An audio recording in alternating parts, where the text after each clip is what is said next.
Okay, so we got. Okay, we're gonna get into the interview stuff. All right, quick fast, Okay. and we got Lamar Skeete on the phone right now, calling from Workworth. You know what I'm saying? Exclusive.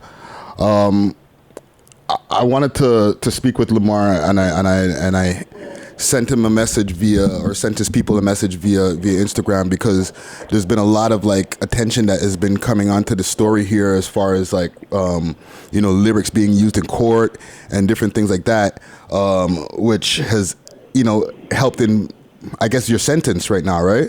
So can you? Definitely, definitely. So okay, for the people now who are like completely out of the loop, what did they sentence you with? What did they sentence me to? Like, what were the charges? Oh, my charges. I got charged for first degree murder, based on an attempted murder that I was charged for when I was a young offender in 2008. And the lyrics that they actually used against me, I made a track called "Live from the Don" when I was incarcerated in the Don jail, and the Crown presented lyrics, "Real niggas don't crack to the coppers," and the judge allowed her to present that in front of the jury. Wow. Because the Crown's motive was that Kenneth Mark was murdered because he cooperated with the police. But in fact, when I said the word coppers on that particular song, I was actually referring to correctional officers, and it had nothing to do with the case. And the judge himself knows that. He was just being covertly racist. You feel me? Yeah, but at the same time, it's like, do you feel like there was like a vendetta that was started because you put the word coppers in your song? Like, Yes. like they had a personal vendetta against you, type of thing? Well, it's more of the motive evidence that the Crown was trying to push towards. However, the motive evidence should be inadmissible. Not all of it, just the attempted murder. For the fact that my charge was withdrawn in 2009, they shouldn't be talking about that case in front of the jury. You understand? Right. But in regards to the rap lyrics, it plays on racial bias, because those rap lyrics have nothing to do with the particular case at hand. You get me? Yeah. Wow. So, yeah, basically they just took my words out of context, first of all, because correctional officer and police officer are two different authorities. However, at the same time, we have to remember that any individual who's going through the criminal justice system has the right to remain silent. So them even putting those lyrics in is just basically prejudicial towards me. And when white society hears those lyrics, they're going to look at me different, right? I'm not getting a fair trial when they hear that. You get me? Yeah. Wow. So Yeah. they sentenced you, and you're doing 25 to life right now? Yeah, 25 to life. I started my life sentence in 2012. I believe I came to the penitentiary May 25th, 2012. And I've been here ever since. Went through the maximums, went to Joyceville. Now I'm in Workworth Institution.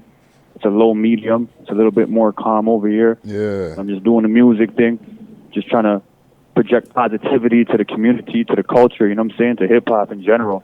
I'm never going to stop rapping, tell you that much. Are you able to record over there? You guys got like a little studio set up?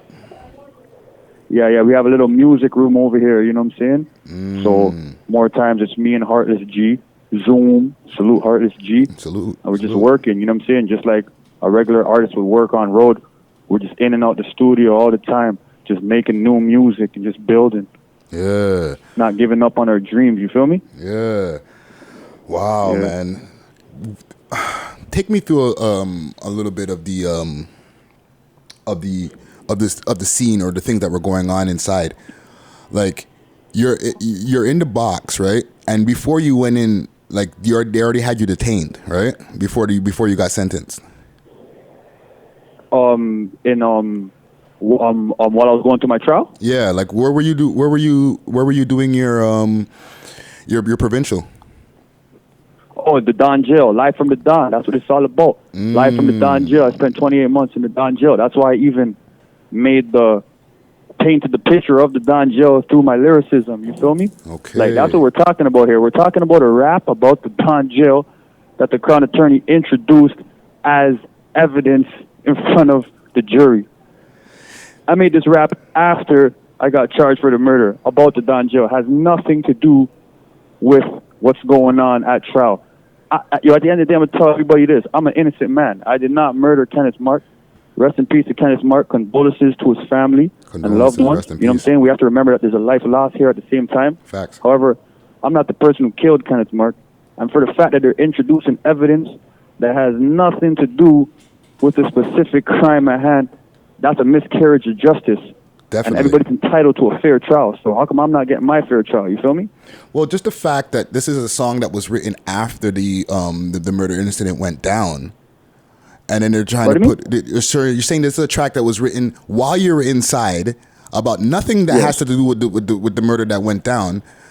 You're talking about COs, not fucking street cops, right? And then the murder happens outside, and they put it on you. Yeah, exactly. This has nothing to do with the streets. This has everything to do with the theme. Live from the Don. Yeah. You know what I'm saying? It got a lot of recognition back in 2011 when I first dropped it. Shout out to City on Clouds. Thank you for, you know what I'm saying, projecting my lyricism through their channel. That was I really appreciate that. I dropped it when I was 20 years old. And yeah, I went to trial when I was 21 years old. It came up in my trial, so I don't know why they're doing that. Wow. And when did did they pull it up during the trial? Pardon me? Like how many years later did they pull it up? Because you're going through all the provincial time and all that stuff. You're going through fighting the case, and then they finally bring this up. So at what point of your case did they bring up the song? Oh, they brought this up mid-trial. Like my trial was already going on. They went through the pre-motions. All the evidence was presented. Then during my trial, I went. You got to come to court early in the morning, right? So I came into the courtroom, and the court was getting a lot of media attention. The case. So the Crown attorneys were on their laptops, and I guess when they typed in my name on Google, the City on Clouds popped up. They weren't expecting that because my name been in the paper, and they're the ones who are the prosecution. So obviously their names are going to be in the paper. So they want to see how they're doing in the media too, right? Yeah, when they seen that, they started playing it early morning in the courtroom, and then they found those lyrics, "Real niggas don't crack to the coppers," presented it to the judge. Now we had to have a voir dire because I had to tell my lawyers, I'm not talking about the police. I'm talking about the correctional officers. Yeah. And it has nothing to do with the case at hand. And my homie, Mr. So Focus, was in the courtroom, and Mr. So Focus was like telling my lawyers, like, what is this? This is some shenanigans right here. And the judge even said, the only word that he heard coppers was police officers. So if we can prove to him during the voir dire that we're talking about correctional officers, he won't allow the evidence in. And we proved it to him because we went through the whole rap, every single lyric in the rap song, and it had to do with the Don jail. Yeah. And he still let the jury hear it, knowing that the jury's gonna perspectives is gonna change about me, right? Because you have to understand, in Toronto, when you hear the news saying rapper, that's just another way of them saying gangster. Oh, yeah. They don't take our culture serious. You feel me? No, they don't use rapper as a way of saying, oh, this guy was doing something with, having a musical career. It's used as like a negative connotation, like one of those rappers again, kind of thing. You know what I'm saying? Exactly. So at the end of the day, I'm not giving up on my dreams because this was a talent that the Most High gave me. You feel me? So I'm not gonna let this deter me from still building and following my dreams. At the end of the day, I know I didn't do or say anything wrong. You feel me? Yeah. So you've been gone since 2012, roughly around 2011. Actually, I've been gone since 2010. I got arrested in 2010. Had to do two years pretrial custody. Got convicted in 2012. Now they're telling me that I had to go to an appeal process. The appeal was based on if the judge erred at trial. So my appeal lawyer at the time, Timothy Breen, he told me these rap lyrics was a huge error. And actually, Los Angeles Times actually wrote an article specifically about my case. Wow. Basically saying, what's going on up there in Canada? They're convicting people for rap lyrics and not traditional forms of evidence. What's going on in Canada? So now appeal courts agreed that the judge did err. However, I had a second look at the question, and then they wrote 365 paragraphs how they feel about it. So that's when I realized that the system was actually a game with rules controlled by racist human beings.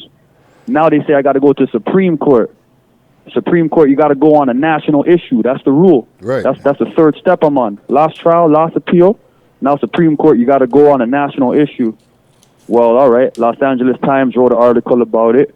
Los Angeles Times is pretty identifiable. Well, that's so a if they're huge speaking publication. about this specific case, it must be a national issue. Yeah. Supreme Court doesn't want to hear it. So now I exhausted all my appeals. They're telling me I got to present new evidence. However, in 2013, the same attempted murder that I was telling you about earlier, the motive evidence, somebody else got charged for that attempted murder. Wow. So now I'm saying this whole system is designed to just keep you in the game. If you're innocent, how come when that evidence came in 2013, nobody could intervene and say, all right, send the kid back to trial because the jury didn't get to hear that part. Yeah. The jury didn't get to hear that somebody else was charged for all this attempted murder motive evidence that they got to hear that they weren't supposed to hear in the first place because Mr. Skeete got his charge withdrawn. You get me? And let me ask you a quick question. When that information came in, right, that like somebody else was charged with that, how did you find that out? Like, did you have to go? I actually found it out. I found it out when I was in the hole in Edmonton Max after I got stabbed. If you know my song Penitentiary Nightmares, I speak about a stabbing on the second verse of Penitentiary Nightmares where racial tensions were going on in Edmonton Max. So I got stabbed. I went to the hole. I jumped on the phone. I heard about a raid that happened in a 12 division called Project Horseshoe. I remember that. And somebody told me somebody else got charged for the attempt murder of Kenneth Mark. So I jumped on the phone right away. I called my lawyer. I said, Timothy Breen, I just heard somebody got charged for the attempted murder of Kenneth Mark. That's big news to me. And that's when he told me that his occupation was only to argue the judges.